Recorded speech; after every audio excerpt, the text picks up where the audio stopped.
Isang magandang araw po sa inyong lahat at narito po tayo. What is a Christian? Dati na po natin itong napag-aralan pero may mga bago po tayong kasama. At anong pong sabi po ng Acts 11:19 to 26? Ano po?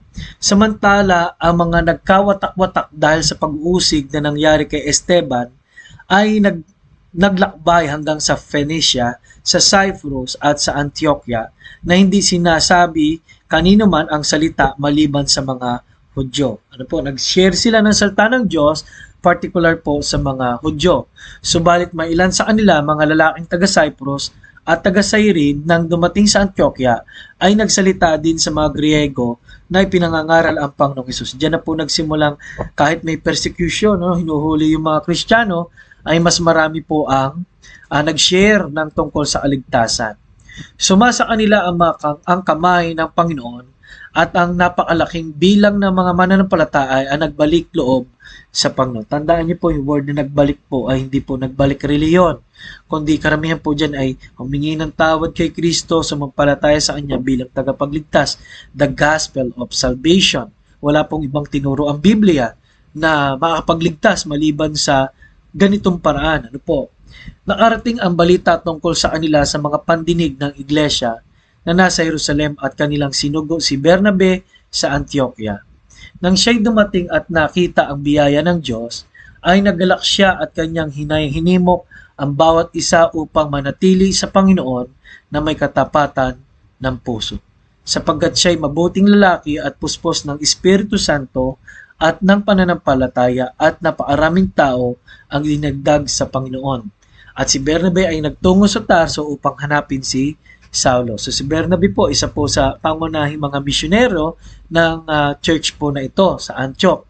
Nang siya'y kanyang matagpuan, ay kanyang dinala siya sa Antioquia at nangyari na sa buong isang taon ay nakasama nila ang iglesia at nagturo sa napakaraming tao at sa Antioquia ang mga alagad ay pinasimulang tawaging mga Kristiyano. So ang pagdami po ng church ay hindi po una dahil sa dumami ang mga building, kundi dumami ang mga mananampalataya dahil sa mga mananampalataya at kaya doon nagsugo sila ng mga magtuturo. Ano po, ganun po pala ang action po sa Biblia. Ano po? Mga mananampalataya sa mananampalataya. No, kaya napakahalaga po na balkan natin ano po ba ang pagiging Kristiyano gamit ang mga talata pong ito. Ano? Malino po dito ang isang Kristiyano ay yung nakinig ng salita ng Diyos. Ano po, yun po ang number 1. Nakinig at nanampalataya doon sa mabuting balita na si Jesus ay namatay, nalibing at muling nabuhay para sa atin. Ano po? Yan po ang isang malinaw na aral po ng Biblia. Ano po? So, sa madaling salita po, pagka sinabi pong Christian, ay hindi po nangangahulugan na ang Christian ay yung may religion. Sa Bible po, particular po, ang isang Kristiyano sa Acts chapter 2 verse 41, pakita po sa inyo, no? Sa Acts chapter 2 at sa chapter 2 verse 41, ano po? Ito, tingnan niyo po ang mga Kristiyano rito, no? 41. Ano pong sabi riyan? Kaya't ang mga tumanggap ng kanyang salita ay binautismuhan at nakadagdag ng araw na iyon ang may 3,000 kaluluwa. Ano po? Anong sabi po sa 47? Talunan po muna natin, pero mamaya babasahin din natin yung iba. Ano pong sabi rito? At nangagpuri sa Diyos at nagtamo ng lugod sa lahat ng tao at idinaragdag sa kanila ng Panginoon ng araw-araw ang mga naliligtas. Tandaan niyo po, ang dinadagdag po doon sa community of believers o yung church ay mga naliligtas. Ano po?